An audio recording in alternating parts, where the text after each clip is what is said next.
Kaya gusto ko sana mag-second hearing. Kaya lang, magulo na naman yung administrasyon. Kahit kapatid ko yan, baka ginugulo lang nila yung kapatid ko. Hinihilo nila.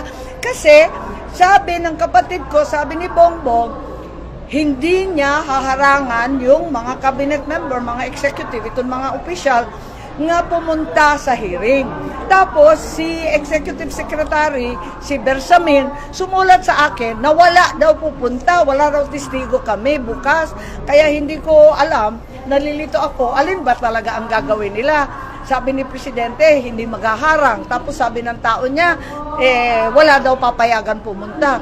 Ang akin na lang, kailangan malaman natin anong nangyari at wag natin pahintulutan itong insulto sa ating soberanya, insulto sa ating kalayaan. Higit sa lahat, matanda na at may sakit yan. Hindi naman tama yan, paulion na atong Tatay Digong.